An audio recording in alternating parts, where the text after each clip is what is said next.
I explore something that I was always interested in, which was a photography that my mom thought that was not going to be something that I can make a living out of. But I just wanted to try anyways, because why not? It's only one time, right?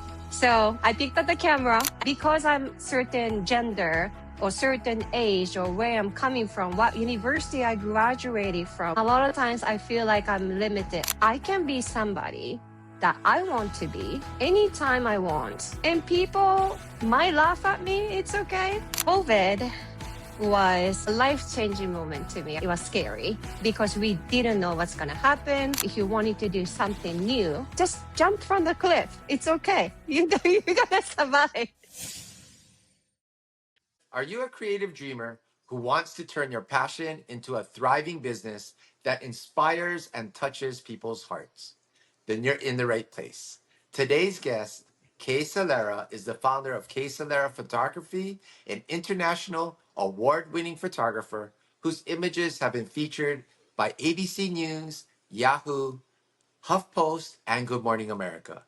She spent years capturing happy couples, families, travel adventures, and surprise proposals, preserving the moments people remember for the rest of their lives. When the pandemic slowed the wedding industry, Kay didn't stop creating. She embraced smaller shoots and surprise proposals, explored new creative projects, and even launched motorcycle tours, turning another personal passion into a business that gives visitors a more personal and unforgettable way to experience Hawaii. In this episode, you'll learn how Kay transforms passion into profit, puts a real value on her creative work, and adapts when the market changes. Kay, welcome to the show. Thank you so much for having me. It's very exciting. So let's start with your photography business. What made you confident enough to turn your creativity into income? Right. Well, this is very scary for everybody, I believe, because we most of the time we come from somewhere that is the real job, right? Because Monday to Friday, 9 to 5, and I came from that as well. I was born in Japan and then raised in Japan until 22, 23, I believe, and I moved to America. And then my first job was working for Oregon State, actually. So I was a school teacher. And then my life took me to Hawaii. And then I thought that was a time that maybe I can explore something that I was always interested in, which was a photography that my mom thought that was not going to be something that I can make a living out of. But I just wanted to try anyways, because why not? It's only one time, right? So I picked up the camera, and then everyone has to start from somewhere. So I did a lot of experiments, tried to learn how to do photography, lighting, shooting, by not using money because I wanted to save and I wanted to keep the saving. But thanks to a lot of people who helped me to let me join the shoots here and there, professional people who opened up the door. That was very, very nice.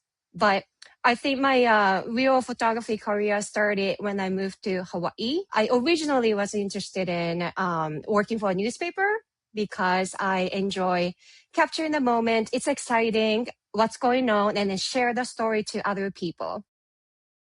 Little that I know, Island has a limited positions at the newspapers. I couldn't find any good position was available for me. I was still fresh out of the boat. I lived in the States for 5 years before, but my English was weak and I didn't have a lot of experience as a photographer as well. So I didn't have a chance for that. So I was going for any kind of opportunities, and I found one ad on Craigslist. It says, I will reply anybody who apply for this job. And then they are looking for wedding photographers and videographers. So I was like, okay, I'm going to apply anyways. Talk to the person. And then that was a startup company back then in 2011. And then he enjoyed that I was coming from a different country, has a different background. And then even though I didn't have a lot of experience, he said that, welcome on board, make something together. So that was a story of the beginning of the photography. So I always dream of something that telling a story because I like learning about the story. So I think my shift was great that shifting the telling a story from the world, what's happening, into a personal story, because this is still something that is somebody want to remember, somebody is interested in knowing about. And also if the person who is receiving the photo and videos, that person's memory stays there in the format of the media, and then that will keep striving and keep it as a fresh memory, and then also can tell the story to the next generation or friends, anybody who is interested in. And I think that was a very interesting and then a good move that I made. Absolutely. So you just came back from a shoot, right? You had an Yes. amazing time in Switzerland. Is that right? Yes, we were shooting into a greater area of the Southern Alps. That was just amazing, like breathtaking. If you haven't been there, everybody should go there.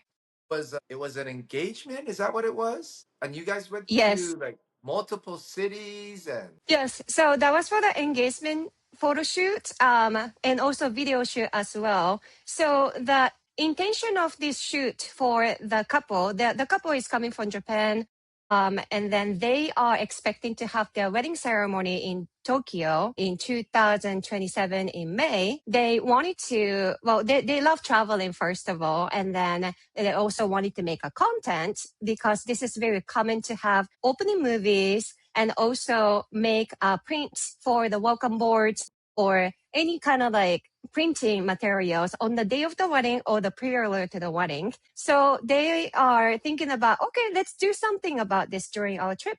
So the bride wanted to do Switzerland, groom wanted to do LA. So, but they talk it out and then they agreed to do Switzerland.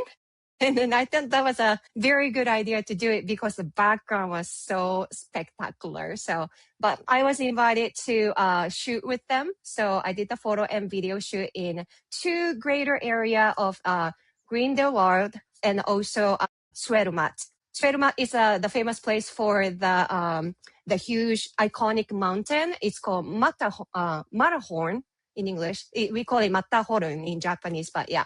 I just learned how to say it in English. But yeah, that was very pretty. You know, the Swiss Alps there was so huge. wow. So you did their engagement pictures and video, and Yes. then you're going to Japan to photo and video the wedding. Not sure about that. I think a lot of wedding venues in Japan, they do have the list of the photographers, or like they do have an in-house photographers. So they didn't mention about it. When I do this sometimes, if they have a flexibility of which vendor to bring in, they could invite me to shoot their own wedding as well. But we haven't talked about it yet. So hopefully it'll be fun.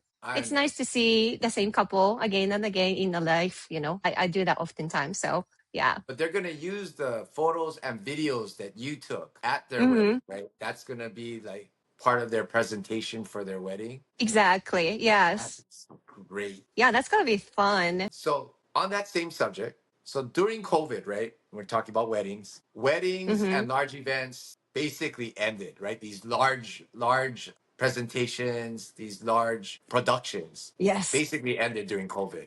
So Hmm. what was your mindset during that time, and how did you decide what to do next? Okay. I think COVID was a life-changing moment to me, actually. And then like others also probably have experienced, other photographers, videographers, or any of the business owners, you probably had a moment that it was scary because we didn't know what's going to happen, what kind of time frame, how long, and pandemic could be going in the wrong way or it will recover. We had a lot of unknown stuff, right? So in the beginning I was like, okay, well, first of all, let's think about in a positive way because I'm pretty silver lining positive person in general. So first of all, it was very nice that I have littler amount of shooting. So that makes me time to concentrate on my editing and also the web marketing and social media marketing, those kind of things. So in the beginning, I was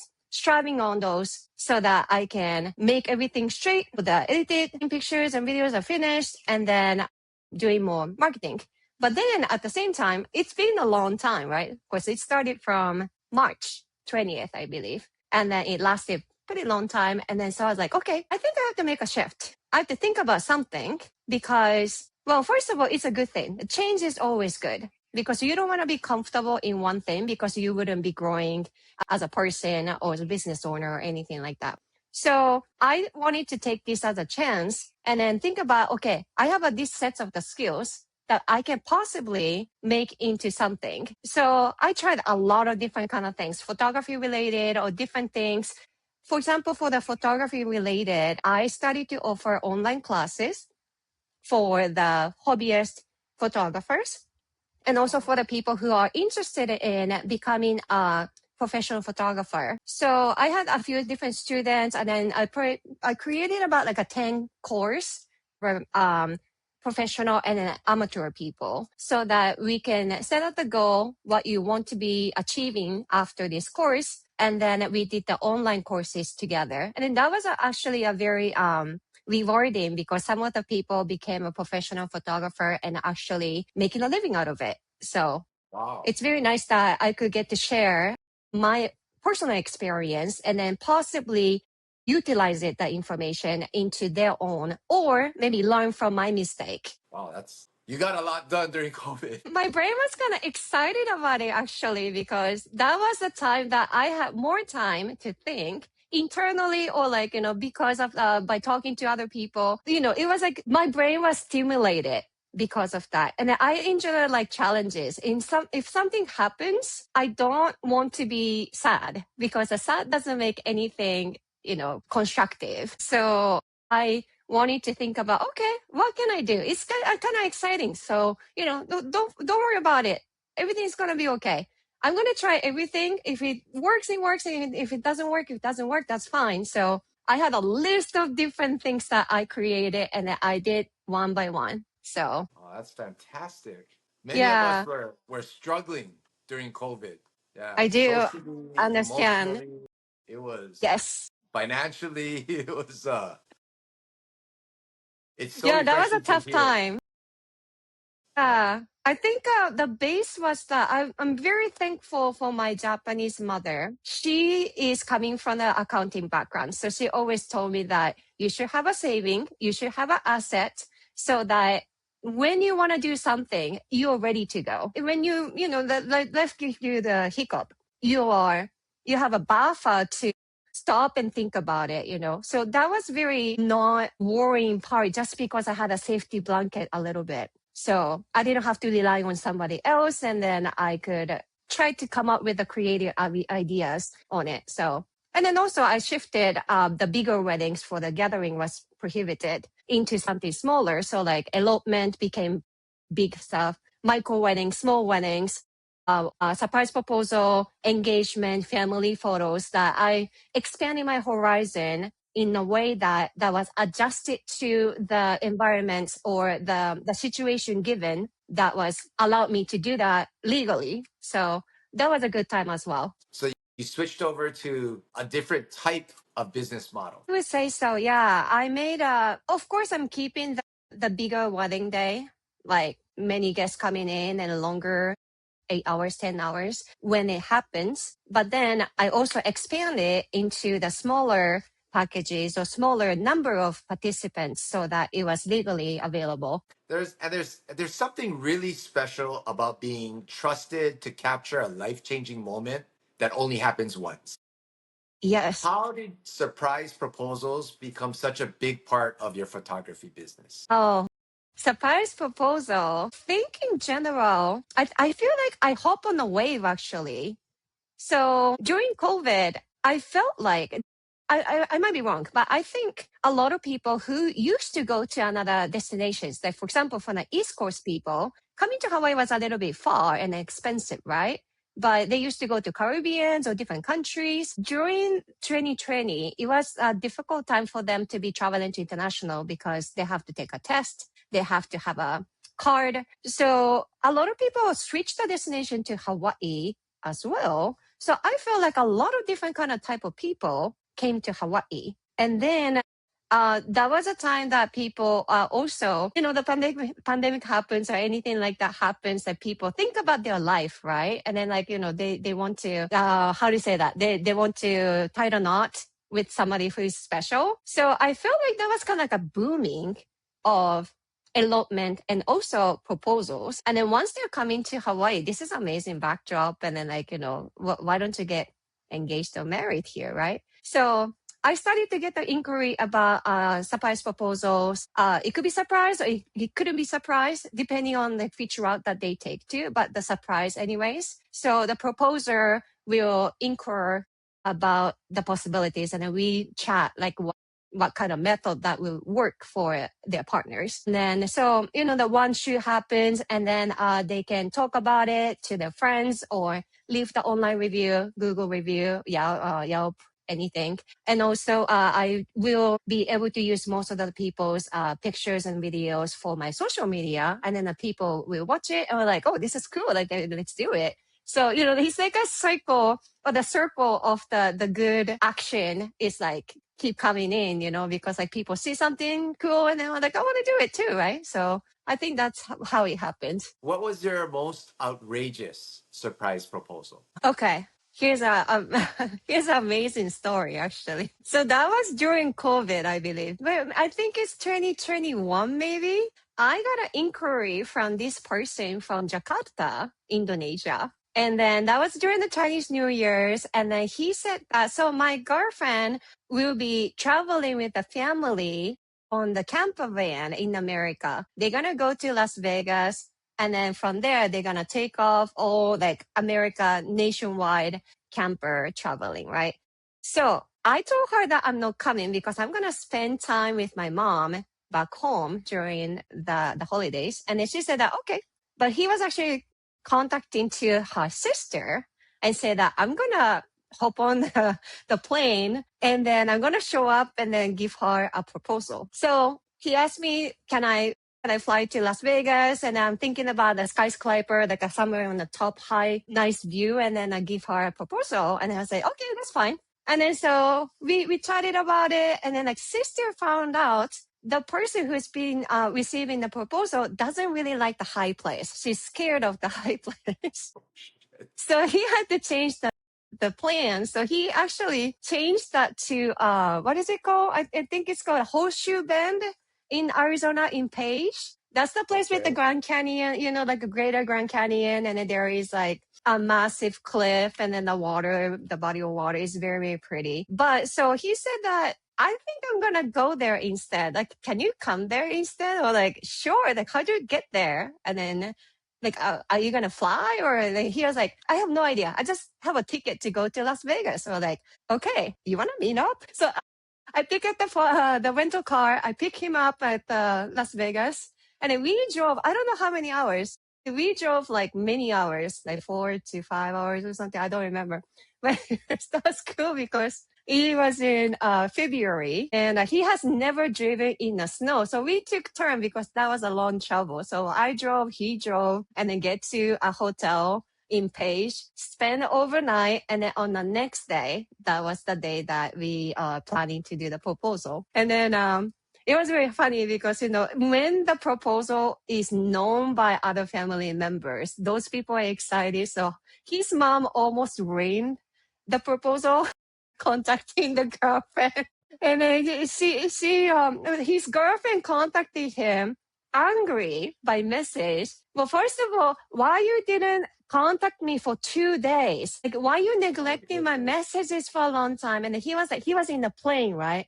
So he couldn't reply back to her. So anyway, so she was angry and then he said that whatever the explanation. And then also she said that to him. So your mom contacted me this morning and she said that I'm wishing for a very good day today.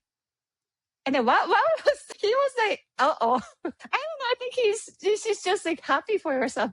Anyways, so that happened in the morning. We went to the spot and then we were hiding on the shade of the car to find their camper coming in. And I don't know what kind of phone service you have, but I have AT&T. Pace is not strong with AT&T. It's a Verizon place. So I didn't have good connection. He didn't have good connection. We just have to like check physical check when they're coming in. So anyway, so we found a camper van and then we followed them like a, 007 movie, following them after. And then the sister guys was like signing for us. So like, and then he looked at me and they were like, go, go, go.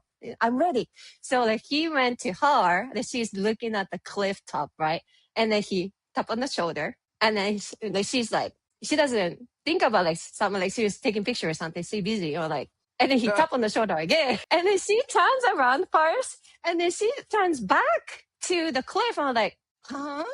She didn't recognize me. And then he was like, hey, it's me. And then like she turned around like, oh, what are you doing? You're supposed to be in Indonesia. So anyways, that was so cute because she was like tapping him or like, oh my God. And he was so excited. And then he put his knee on the ground and then he proposed to her. And then she was like, so that was one of the fun moments that I saw. I thought that was like a drama.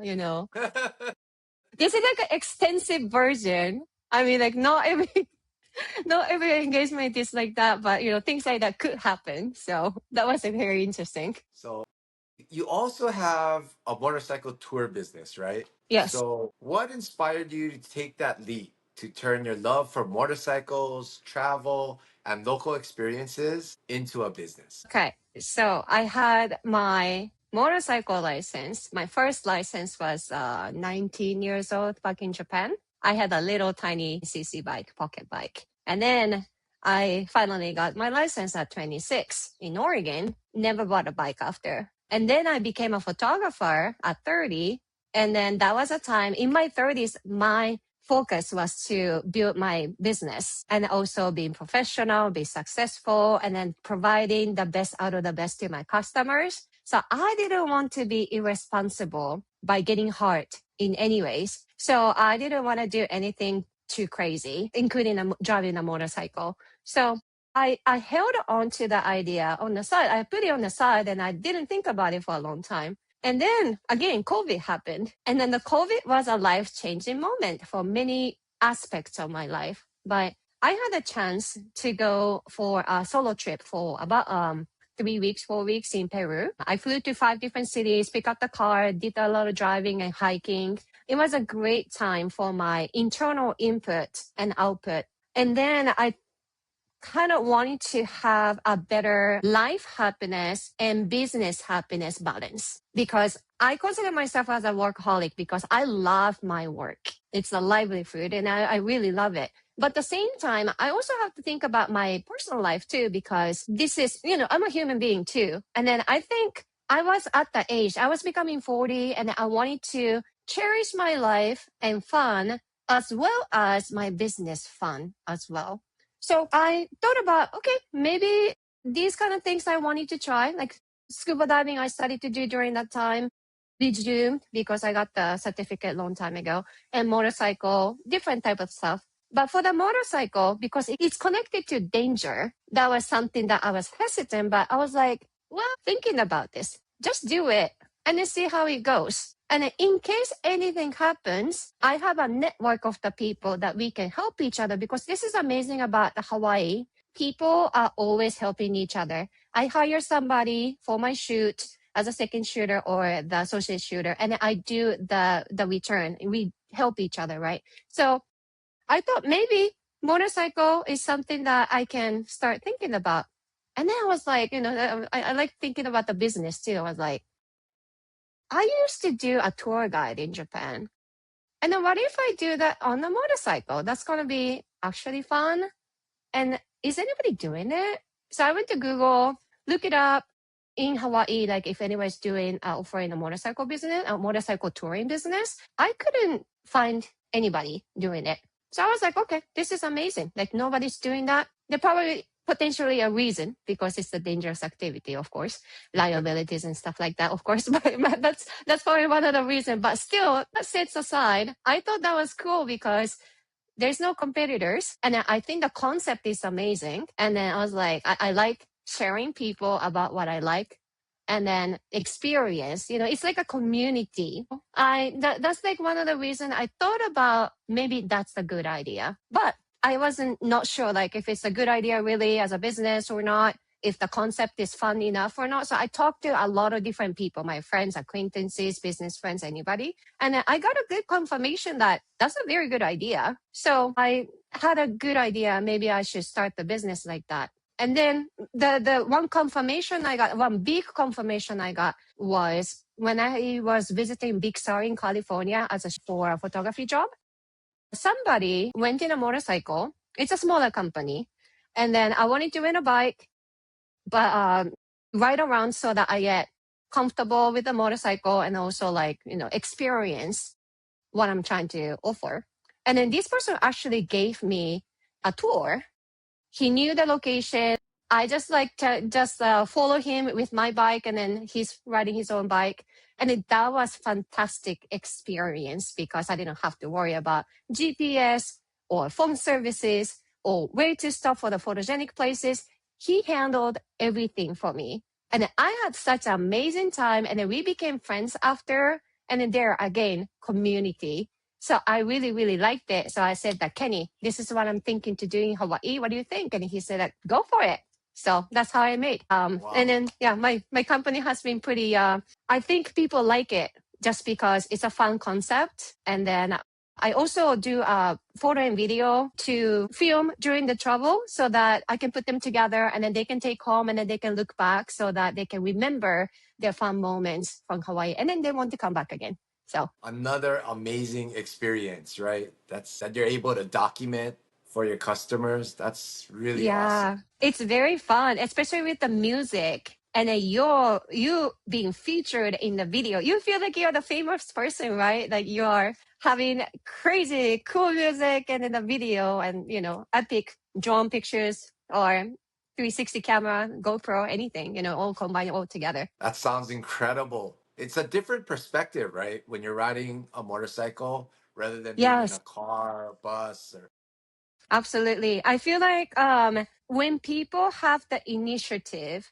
like when they are in control, first of all, it feels great because you feel freedom, right? So touring on a motorcycle is quite different from other type of tourism, I think. I mean, driving a rental car is probably similar because you get to decide where to go on what pace. But with a motorcycle, there is no window. So you feel everything, the air, smell, sun, anything. And then you feel the buzz of the engine, anything that you feel with the all five senses. It's just great. Feeling freedom is my biggest joy. So I feel like some people will have the similar idea, common happiness and joy. And then it's nice that we can share that together. Absolutely. So, one of the most difficult things for an entrepreneur when it comes to their business is pricing. Mm-hmm. And especially in your field, right? Where I would imagine the pricing scales vary dramatically, right? Yes, very much so. Could you share with us how you learned to value your work and price your services with confidence? Okay. And this is more towards the photography business, I assume? Yes. Okay.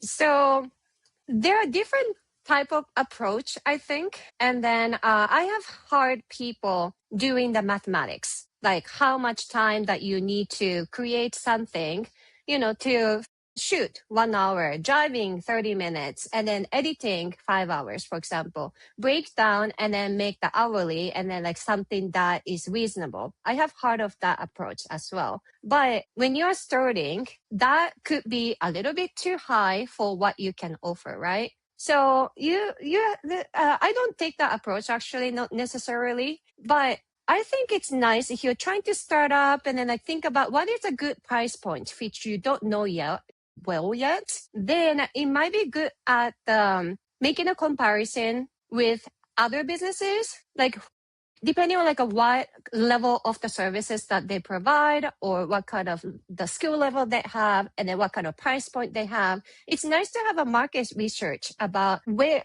everybody are and also who is providing this and how much and whatnot. And then where I'm going to be falling onto. Am I the luxury photographer or the more affordable photographer or smaller, or what kind of concept that you have, what kind of persona that you have as a business. And then based on that, you can probably have a good idea about what's the range of the pricing that you could offer. And then from there, you can probably see the reaction from the people, because like if you have a lot of inquiry coming in from somebody and they show the pricing, and if they ghost, probably your skill level and then the price is not matching, right? And then whereas the other way, if you are too busy, like a lot of shoots coming in and then you feel like overwhelmed, it's too much, you could be pricing a little bit too low in that case for your skill level. Unless you want to expand the business into like passing the job to somebody else for associate shooting, and then you do the editing, whatnot. It's a different kind of type of businesses. But I think that's like one of the things that it's always nice to have a feedback from other people, like the actual end users. And then I don't do that personally, but I think it's also helpful, like if somebody doesn't want to go with you by somebody else, and ask for them, like, what was the reason why you chose the other person. And if they're nice enough, maybe they can share their opinions. And if they're not, it's okay. Asking for free. So, you just ask, and then if they get the answer, you're lucky. And if not, next. Next, right? Okay. So can you share with us how you balance passion with profitability without burning out? Because you have so many things going on, right? Right. Yeah. Let me check my note about that so I can put the thoughts together. Sure, absolutely. Yeah, without burning out. Oh, yeah, this one. Okay, 1 second. 10 seconds. Take your time. Thank you. Okay.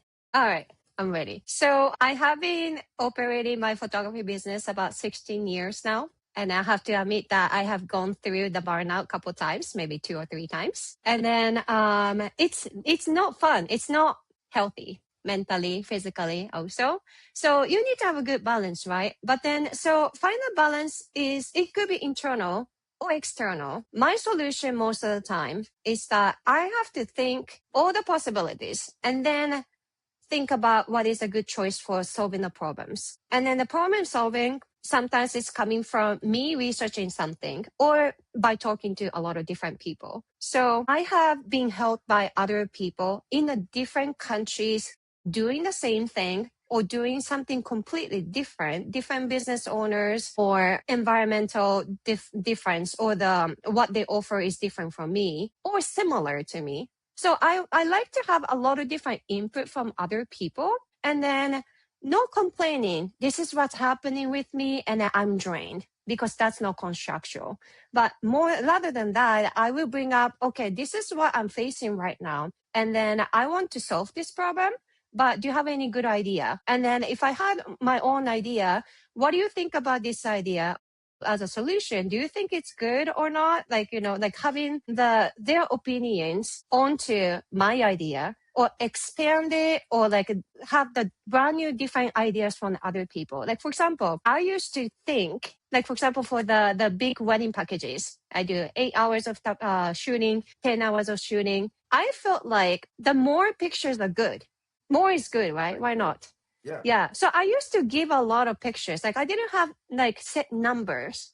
And then almost like close to like 1,000 pictures, like 800, 1,000 pictures. But that takes a lot of time unless you use AI, for example, or you don't care as much as I tend to care too much. But I do a lot of Photoshop, like taking out the wrinkles or blemishes, or taking out the 500 behind you, or people around, or erasing the building, a lot of beautiful stuff, something like that. I care a lot. So each picture for me takes a lot of time. Sometimes it could be like 2 minutes, it could be 30 minutes for one specific pictures. So I started to think about, okay, this is like forever taking to finish this editing, but I want to give the good quality of product to my customer. I don't want to lower my standard, but I don't want to burn myself out. So what should I do? So after I was talking to many different people, I talked to this French photographer when I was visiting there. And he said that, the French is very notorious about,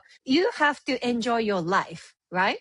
Work is work, life is life. So like he has that kind of attitude, and that was kind of cool to me. And he said that you can kill yourself. So why don't you just reduce the number? And I was like, well, but I'm afraid that the people want to have more pictures. And then And he said that, what if not? Maybe they just care about the quality work. And then like, you don't need to have like a bazillion number of pictures. You want to have, you just go back and take a look at like a one picture on the wall or something. So I think you have the mindset that it's like inside of the box, and then you think that how you think is what everybody else thinks. Just take it out. Like you think about something else. There is a possibility that the people might cherish only 200 pictures, 400 pictures, 500 pictures. That's enough. And I'm like, that's a very good idea. And also during the COVID for the smaller shoots, I actually started to offer small projects like 1 hour shoots, family photos, engagement or something like that. But I didn't have a lot of samples to show to people. So I had to start from somewhere. So I provided a small packages, very, very inexpensive packages. So I had to justify my time going for the shoot and then doing an edit, but still making the profit. So I started to offer people to choose their own pictures, and it's a limited numbers. So I didn't have to do my culling, like reducing the number of the photos. And that part of the time was taken away from me, but the customer get to choose what they want to have. So it's like a win-win. So I think that the problem solving and then the idea to do that within yourself or talking to other people is very important when you feel like you are stuck with something at some point. Okay. So I wanted to at least have some time to talk about advice for our viewership, right? So for Yes. anyone who has a passion, whether it's photography, travel, or something creative, but they're Mm-hmm. afraid to take that first step, right? The step into the darkness of becoming an entrepreneur, right? What advice can you give them? Okay. Saying is easy, doing is hard all the time. But Yes. however, if you didn't do it, nothing happens. And then if you do something, it doesn't have to be successful. And then if it becomes successful or not, it's because your direction is right or your concept is correct for the people who could be buying it or not. So you have to be adjusting there, right? So it's always like a try and error. Something might be sound like a good idea, but it could be not good as a business or vice versa. So I think you just have to take a one step forward and then try it first. And then don't forget about getting the input from other people. This is what I'm doing. What do you think about it? This is what I'm trying to offer it. What do you think about it? It's okay to open a conversation. And then, especially in America, people are so nice to share their own opinion. And then that is very helpful. So I think you are the only person to limit yourself. If you wanted to do something new, just do it. Just like, just jump from the cliff. It's okay. You're gonna survive. Yeah. It's just like, making a bad decision. Everybody has done it, right? And then it could be a good decision after all. I have actually, so a lot of people have talked to me about like, oh, I want to open a business. I want to be a CEO. I want to be a business owner. Like my personal friends or whatnot it's a very common conversation that I received in my life, especially in my 30s now too. But anyways, so oftentimes I ask them, so what are you thinking about? Like, what is your passion? Like, what's your concept? Like, what are you trying to do? And then they say that, I don't know. I just want to be a business owner. Or like, okay, but I think you need to have the domain or like what do you want to do, right? And then they could be like they have an idea, then they be successful most of the time. But if they didn't have an idea, I just want to be the boss. That doesn't work, right? So I think it's nice to have a passion, because if you do have a passion already, that's the very good first step already you have taken, because you have the niche that you want to go for. And then you just have to have other external things that you have to achieve so that can be becoming a certain way, either business or artistic artwork, or what kind of outlet. It's depending on what you want to do. It's nice that you already have a passion, so that you should be confident about that. One theme that I've heard throughout this interview, throughout this podcast, has Mm-hmm. been you're not afraid of failure. You're not. You just said it. I think you said it doesn't have to be successful. You don't need to. It doesn't need to be. I'm terrified of not being successful. I'm terrified of failure, right? But I need to face that, right? I need to be comfortable with being incorrect, with being wrong. in order to improve my business. It's been a big challenge for me. It's something that I've struggled with for many years. Hmm. But it seems to me that you have a very good handle on that. How did Well, you get that? How did that mind? It seems like it came natural to you. it's not. It's actually not. Sorry to negate you, but Okay.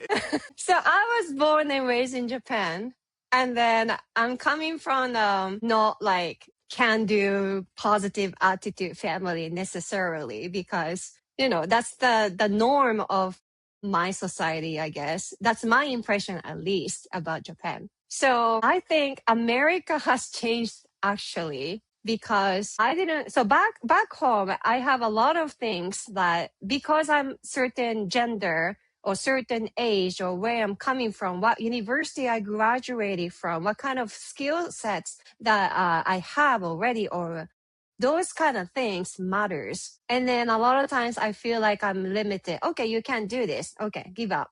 Just live a comfortable life. But when I first landed to America in Arizona when I was 17 for 3 weeks or 4 weeks or so, it was a breakthrough. I was like, bam in my head. I was like, wow, like this country is so amazing. I can be somebody that I want to be anytime I want. People might laugh at me. It's okay. Maybe people judge me, but they don't necessarily put you down as like, you're stupid. And then I felt like there is a potential that maybe I can be somebody else. So like that's the reason that I kind of wanted to change my life from where I live, from my country to this country. And I actually became American.